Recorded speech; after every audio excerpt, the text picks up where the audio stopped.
Hey everyone, I'm Boom. And I'm Spice, and this is episode 2 of Fantasy Fridays. This is a new trilogy we're starting of the Lies of Locke Lamora. Try saying that 5 times fast. Lies of Locke Lamora trilogy by Scott Lynch. Starting with the initial book, also titled The Lies of Locke Lamora. And they call it what? The Gentleman Bastards? The Gentleman Bastards series? sequence. I Sequence, think is what yeah. they call it. Yeah. That's cool. A little hipstery. A little All right. different, yeah. All right. And Boom, how did you become acquainted with these books? This was when I was first getting back into fantasy, like in the past 2 years ish. I was really into it in high school, and then I wanted to get back into it, but didn't want to go back into like young adult fantasy right away because I'd had enough of some of those. So I started just looking up like what's the best in fantasy right now, and that led me to some books like that maybe we don't feel the same way about, but this was right up on the list with a few as kind of like a hot take one. A lot of people like it. Some people had different views, but it was in anybody's honorable mentions or books you got to read if you're going to be into reading fantasy.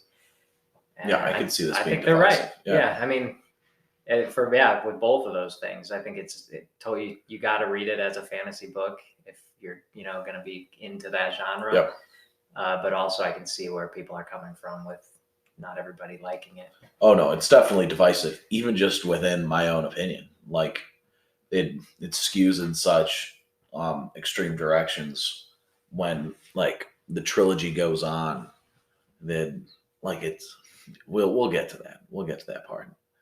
And before we get started, all three of these books, we're only starting with the initial book, but all three of these books include a lot of imagery that may not be appropriate for young listeners, and some of it may be triggering to those who aren't especially um, prepared to handle topics like assault or just incredibly detailed lewd acts. Extremely gruesome things. Yeah. So, reader discretion advised. Just look out for yourself in that regard. Now, Boom. When it comes to Scott Lynch's trilogy, what do you think, before we get into spoilers, what do you think people should go into it thinking? Like, what would you tell a first time reader for Scott Lynch? I think I think it's important to know, in contrast with most of the fantasy, like a good deal of fantasy from what I came from was like really epic fantasy, like huge world, galaxy encompassing stories. This is way more localized for most of the first couple books, anyways. So that's something, if you're looking for like a huge universe spanning tale, like you're not really going to get that for a while. And then also, the main characters are not your typical like fantasy trope good guys. And the setting reflects that, Yeah. and the actions they take does also.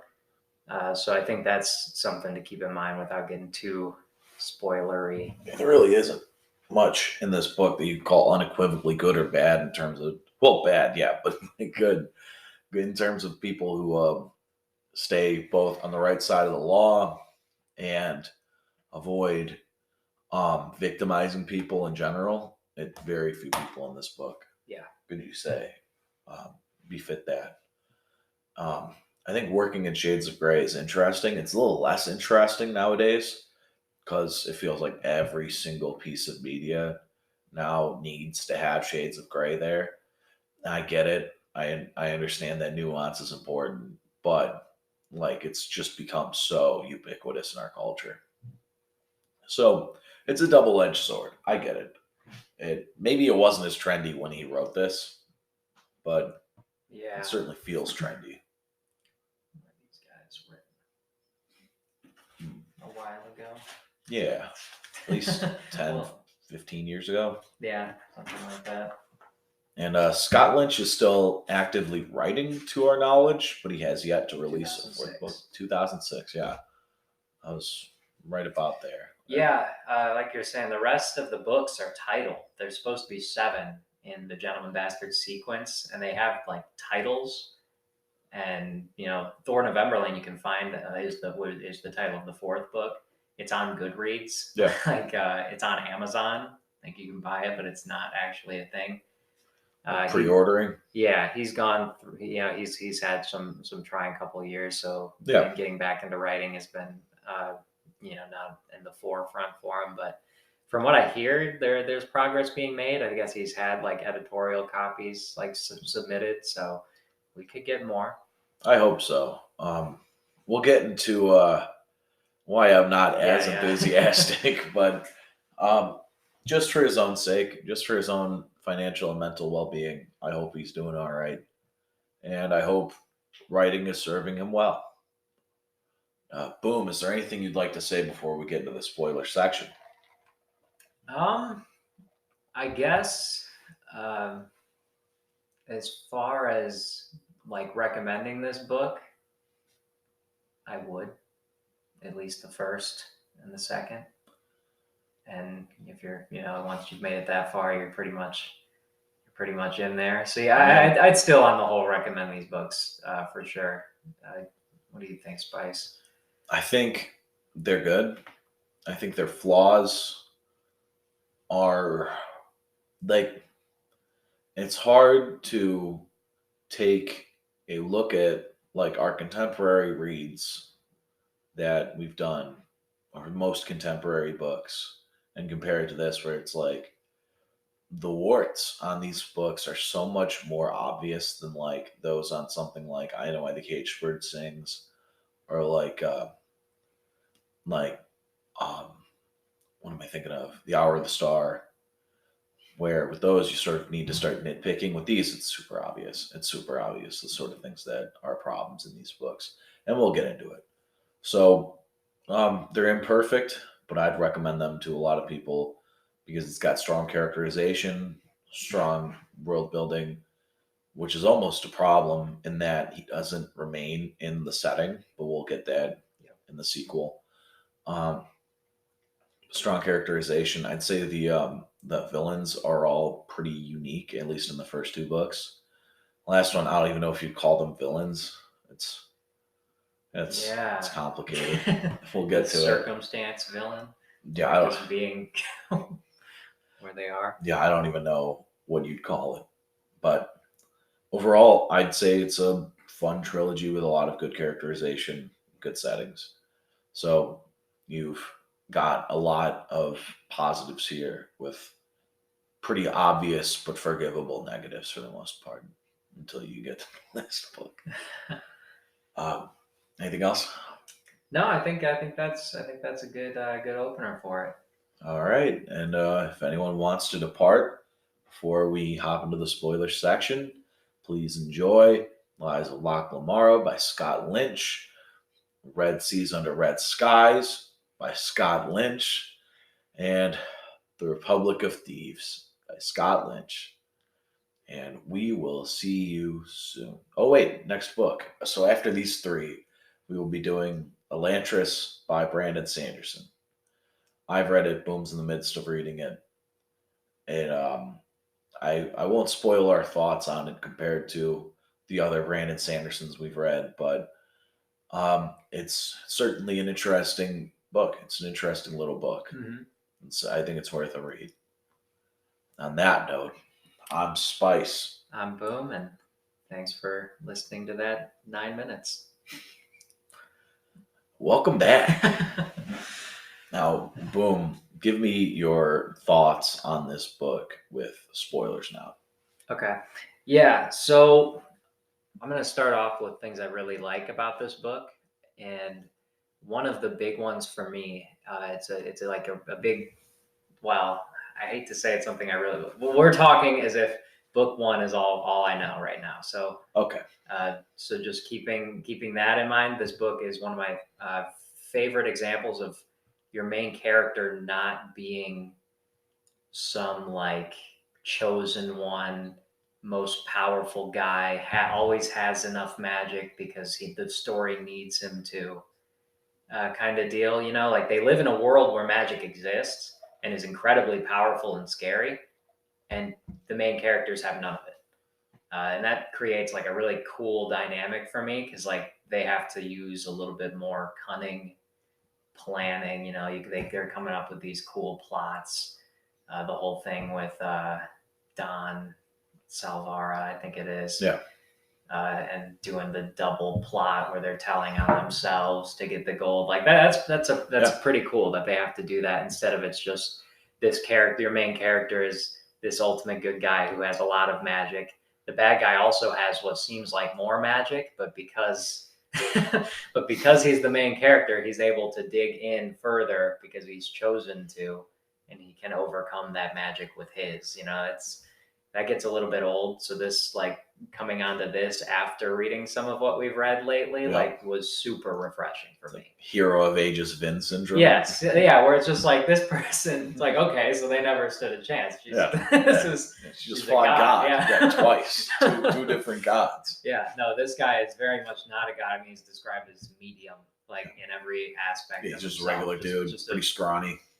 Yep, just a regular guy who has to deal with a team of people who are all specifically trained to do their thing, or else they would be in like serious trouble for for their schemes. So that was really cool. And then the world building, like we've said before, is super cool.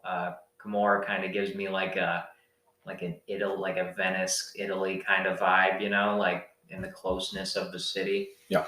And it's very like encompassed in that at first, at least for the first book, and it's described well, but not to a point for me that's like overdone, like some authors will do, where like it's like, okay, yes, this pillar is old and it's cracked, and I get it. There's sand falling off of it. I felt very acquainted with Camorra, but to a point where I still enjoyed it. Yep. And I like to hear about the scenery that they were in.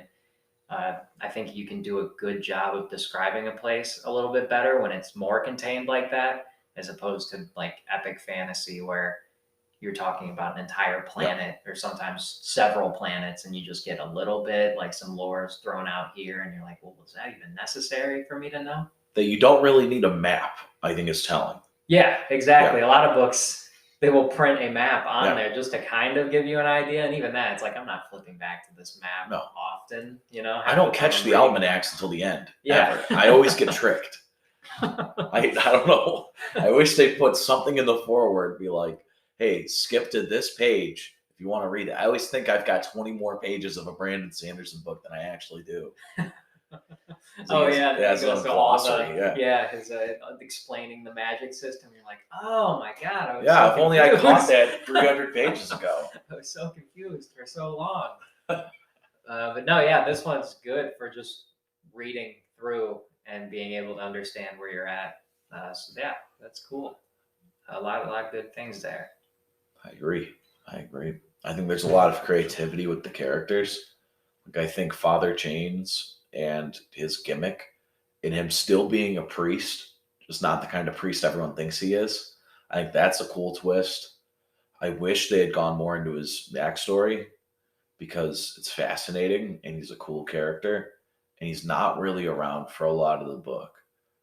But I think it's a good problem to have, that people really want to know about your characters. It's just a shame that he wouldn't indulge me. I spent, what is this, 2,000 pages? Yeah. 3,000 pages? At least somewhere 2,000. between those. Yeah, 2,000 to 3,000 pages living in this world. And I want to know more about just the character I met in the first 100 pages. And he's just not giving me it. And I get it in terms of teasing out the series a bit. But like, use your time.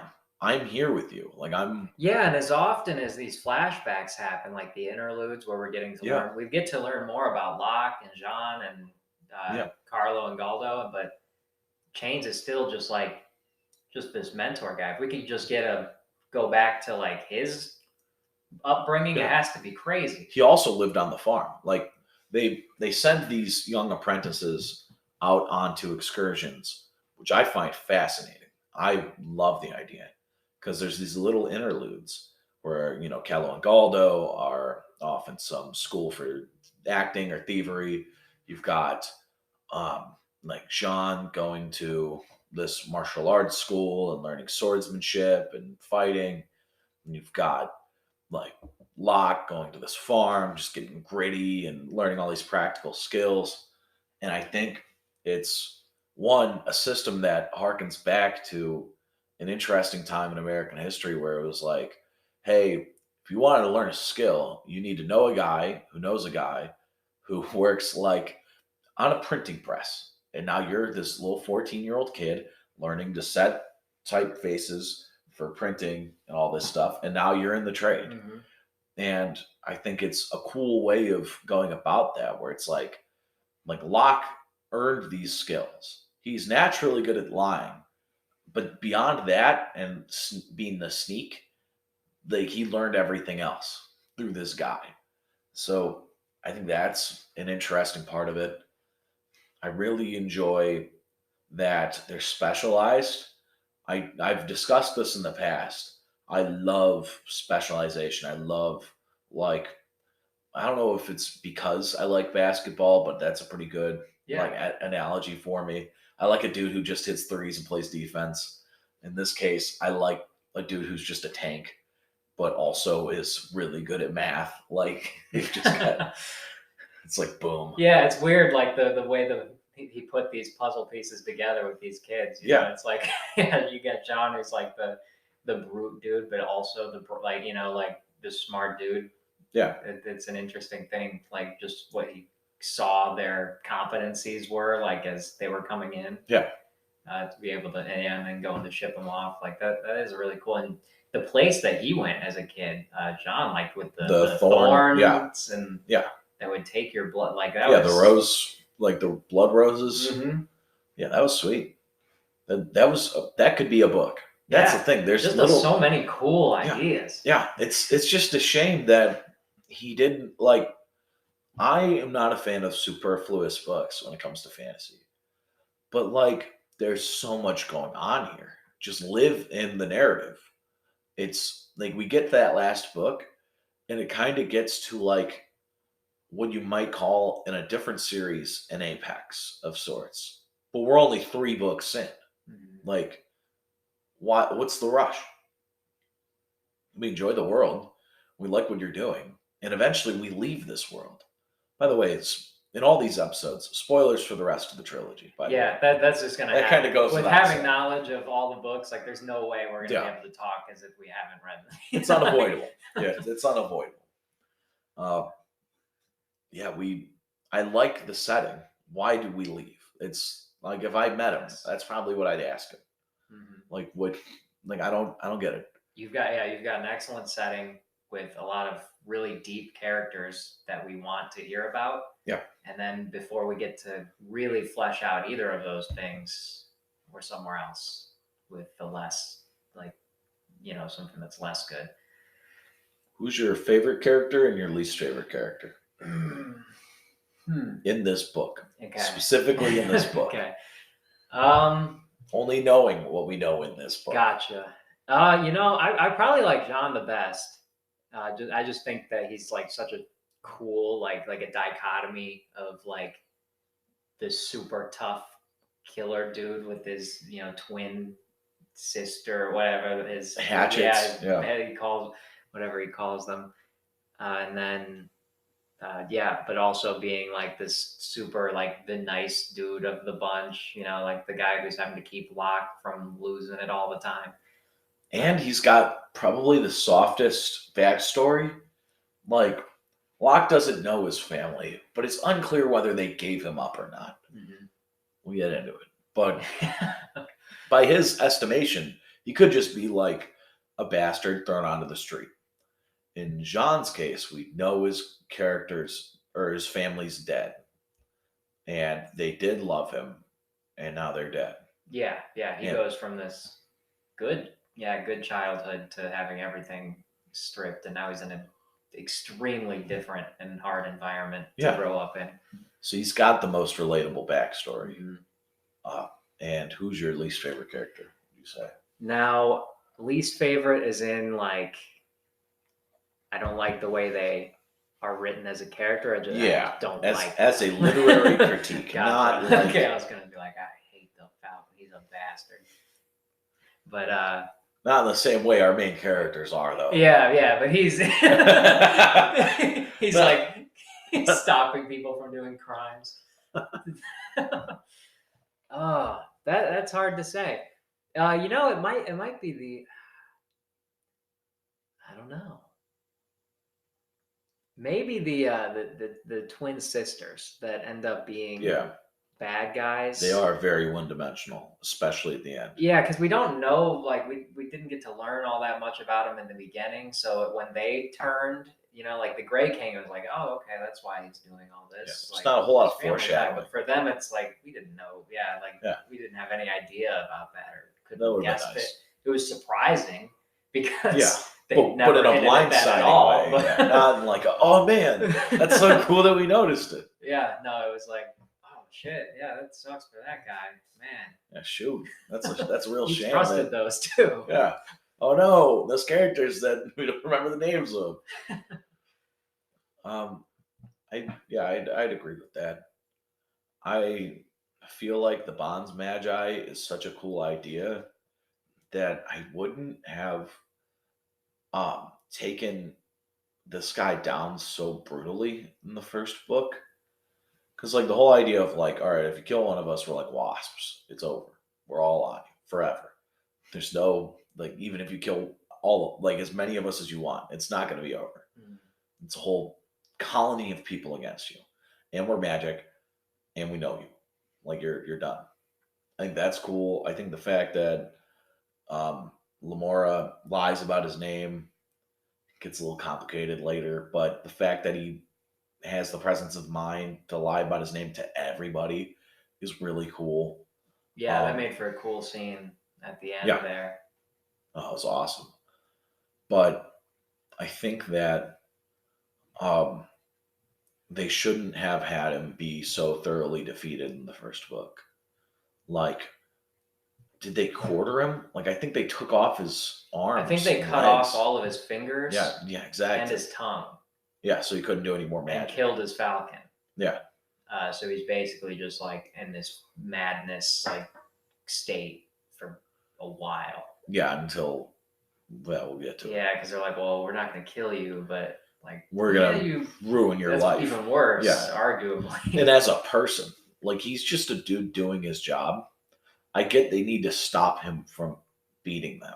Yeah, and none of that. I mean, like he's a jerk, you know, like as a character, you know, like in all of his interactions, he's kind of, but like he's just being paid to do a job, like them. Said, like the Gray King, like, or I think that's what his name was. Becomes, Caporazza is who he becomes, but he's the one who's telling him to do all this. Yeah. He paid him to do it, just like they're like they're being paid. Yeah, they're mercenaries. Yeah, so for them to take out all the vengeance on him, also, it's like, I mean, he's just doing his job. He has to do it. Like they have to do that. That's part of being a bonds mage. Is like you have to do the jobs.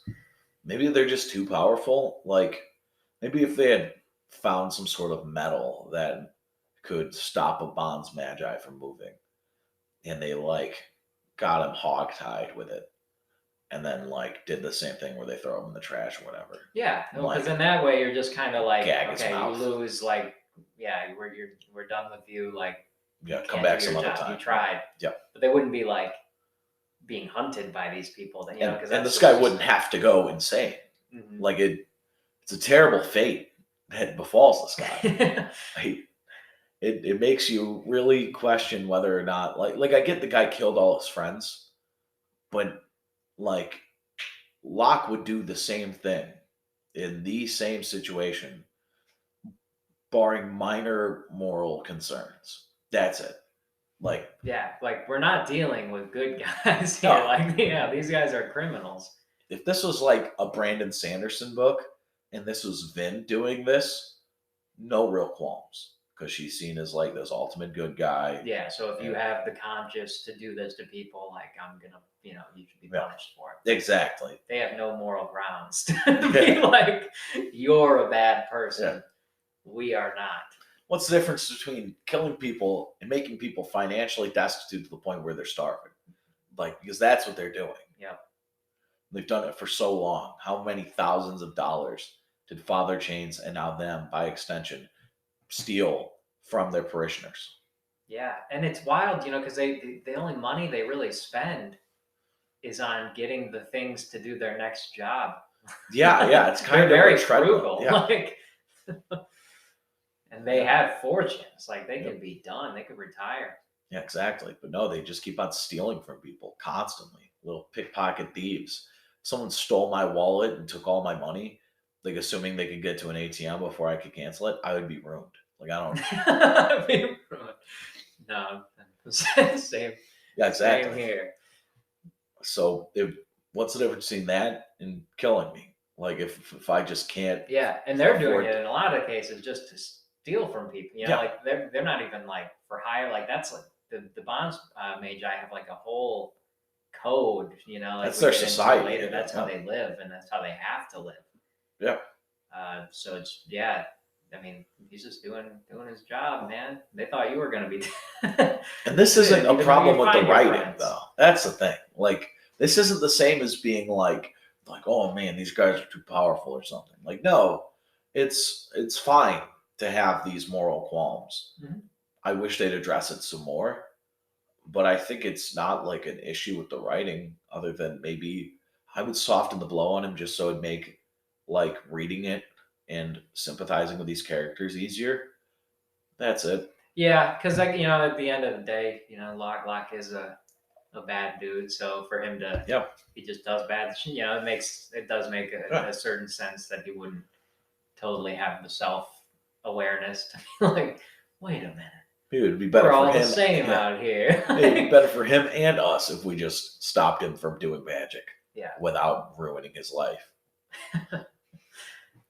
You'd still have him be able to like commit to committing vengeance. It's not like if you want him in a future book, you could do the exact same thing. Just now he's not tortured. Yeah. It's more just forever. like, oh, these guys got me. Like I'm coming for him. Yeah. Now. Instead of like, or I need to complete my bad man. or like I need to complete my contract. Mm-hmm. Like maybe there's some clause where it's like if the Red King dies, so do they, or Gray or whatever. Yeah, because he's dealing with a lot of money there. Like you could probably buy something like that. Yeah. We demand a rewrite. Right now. No, this is not the book I rewrite. No. These are all like just things, man. Like this is a good book. Overall, I'd say there's little that I Yeah, have these are pretty close to nitpicks. Mm-hmm. Yeah, they certainly could be more substantive changes, and we'll get into that eventually. Boom, if you had to give this a grade out of like a F to A system, what would you give it? For me, in my taste, I'd probably give this like either like a B plus or an A minus. B plus feels good. There's no standout scenes like the opening scene of Dune. There's not a character who stands out as much as Sazed, but the full ensemble, there's very few people that I would change. Mm-hmm. I don't like that the twins have so little characterization across the two of them. Yeah. That doesn't feel good. Beyond that, there's not a whole lot I would change. The imagery.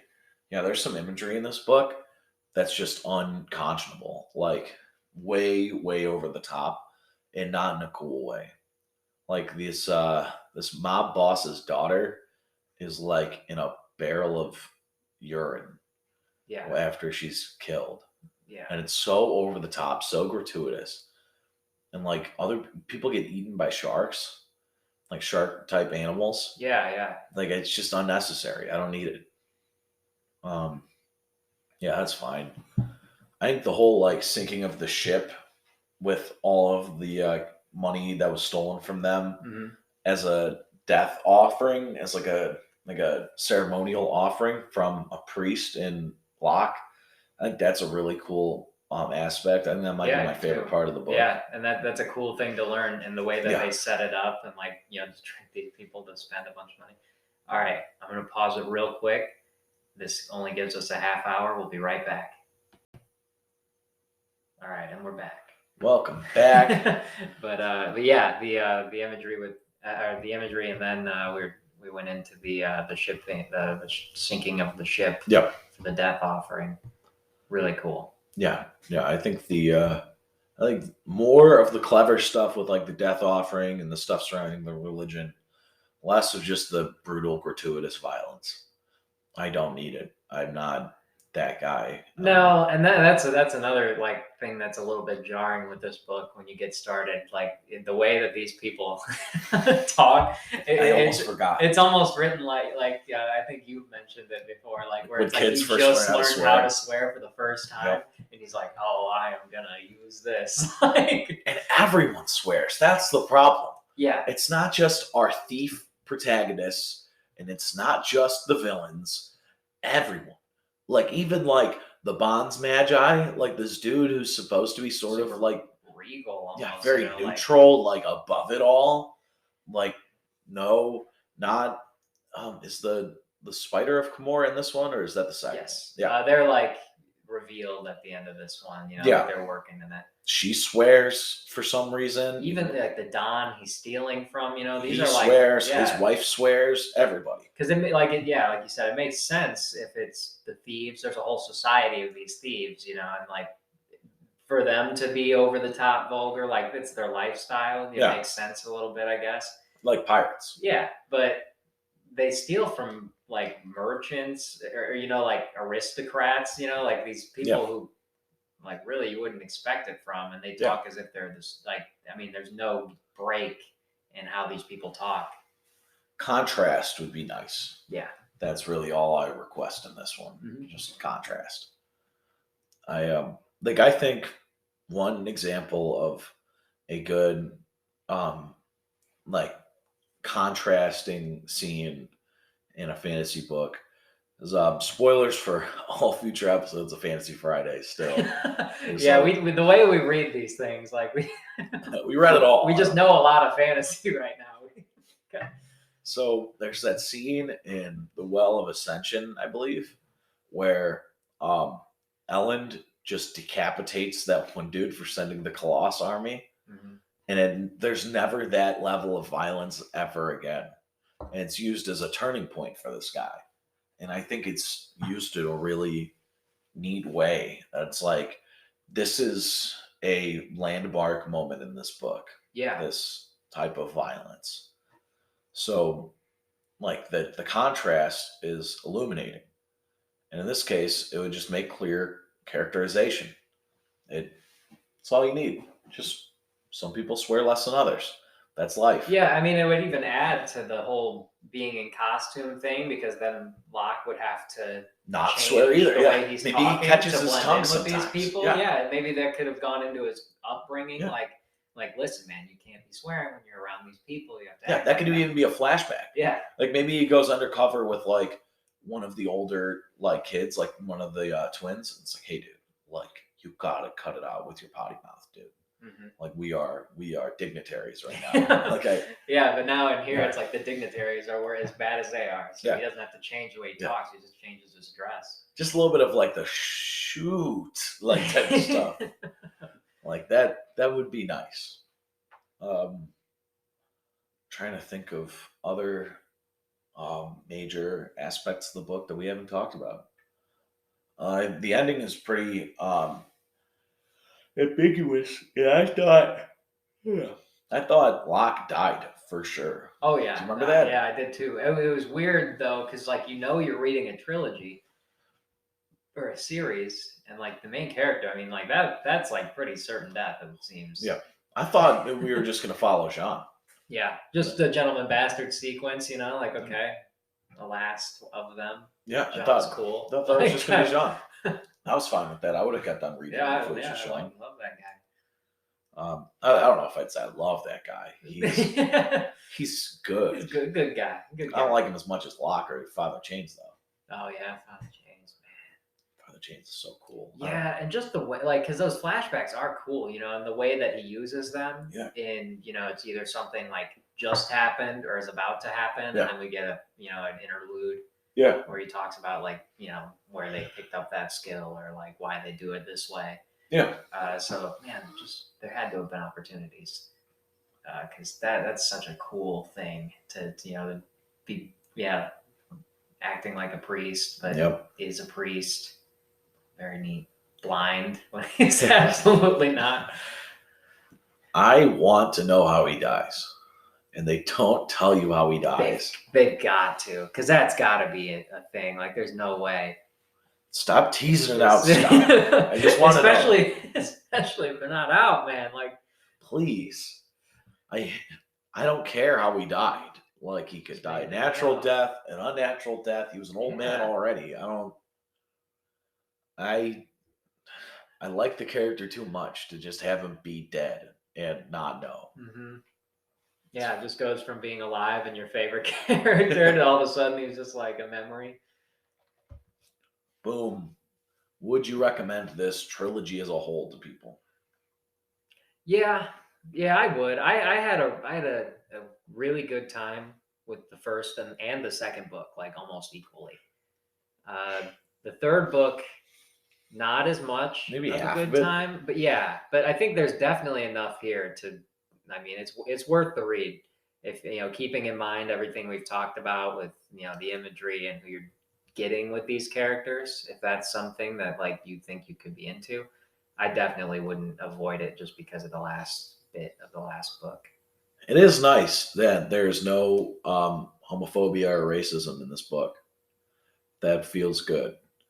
It's like it's a small gain for a book with so much violence and swearing, but like fantasy racism still makes me mad. It bugs me to no end. And we'll get into that in the third book. Yeah.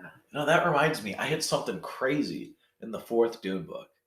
This, like, it's going to be a long time before we get to this book, guys. So you'll have forgotten it by the time exactly. you read. This character, so like, you got the Golas of the Duncan Idahos, and a character who's like an advisor to Leto 2 is talking to him, and he implies that like how like Spartan armies and other ancient armies were really gay, for lack of a better term, like when they were out in the field. Yeah. He implied that either leads to rape or is in and of itself rape. Right? That's 4 books deep. This is only the second time homosexuality has come up in this series, and the other time it was pedophilia. So it's like, horrible. What the heck, Frank? Like, oh, so so weird. No, what the? I hated what that. What the heck, man? I hated that. Oh, jeez. I called you the other day and you didn't pick up. It was because of that. Oh man, that's wild. I'm sitting there reading and my eyes bugged out of my head. I swear, sometimes reading those books, there's so many moments where it's just like, what? See, I wonder if this sort of runs into like the Lies of Locke Lamora books, because I came to a realization thinking about the Dune series, where Brandon Sanderson writes books like he and you love the setting and the characters. Frank Herbert writes it like nobody cares and it's just for him. Scott lies in the middle, because when you come into the second book, there's almost no carryover besides Jean and Locke. There's no real carryover in terms of the setting and the actual actions of the characters, like where the actions take place, are almost never on land. So it's not even like the setting is so wildly different that I don't know, it's strange. I wish Scott had more faith in his setting, because it's a cool place and you don't really see it after this book. That's probably the biggest shame of them all. That and the lack of father chains. Yeah. Um, Boom. Who would you recommend this for? Who would I recommend this Who? for? I would say, kind of people who are in my boat, like I was talking about earlier. Like if you're into fantasy, I think is probably a good start. But are looking, yeah, you're into fantasy, or maybe you want to get into fantasy, but you seem a little, or maybe you feel a little bit like, I wouldn't say overwhelmed, but just not interested in like like just the general idea of epic fantasy, and how those kind of go. Just long journeys walking through the woods. Because I totally get that a 14 book stretch of something like that can be like, okay, all right, this is not enough plot. This packs a pretty good amount of plot into a book. Almost too much. Yeah, and then that's what it kind of became at the end, where it was like, it's like bang, bang, bang, done. This book is built like Camor. It is packed to the gills. It's tight and stuffy, and there's a lot to get into, and you just don't have the time. Yeah, it falls into the same trope as nearly every fantasy book I've ever read, where the ending feels rushed. All of them. And which in fantasy, like where it always happens, is where it seems the most frustrating, because this is like one of the main genres where you get these wide spanning series And giant it's like, books. Why do I need all of it right now? Like I'm here. I'm loving Gamora. Like we can go to the more important stuff later. I'll hang out here for a while. If it was 7 books of just like the timeline keeps going forward, it's Jean and Locke and Camor, and you're learning more about the past characters and flashbacks, I could live with that. Yeah, just keep doing like, building it back or whatever, doing their heists. I'm not saying like, I'm not trying to be like the go back to the first album, like go back to the Blue album Weezer kind of people. Mhm. Like, it's just, you lose a lot in the next books. Red Seas, it staves off the problems for a while because it's a good book independent of it. But I feel like you could take a lot of it out of it and make it a good book, completely independent of Locke and Jean. Like it. Oh yeah, it's almost completely outside of the story. Like it's almost like you could pick that book up first and read it, and you'd be like, okay, these guys just got through some shit. Barring the first 20 pages, like you get it. And now they're going to be pirates. But I do like the nautical books, so that I do too. So they got me there. I've read like 5 books now that have involved the word gun whales. Yeah, I just picked up the audiobook for the one with the white whale. Moby Dick. Yeah, Carson White that Whale. one with the white whale that It's good. I've heard about sometimes. There's some it's people famous or something. There's some people in my grammar class who are like, I'm gonna have to read Moby Dick for American history too. I'm just gonna schmoop it.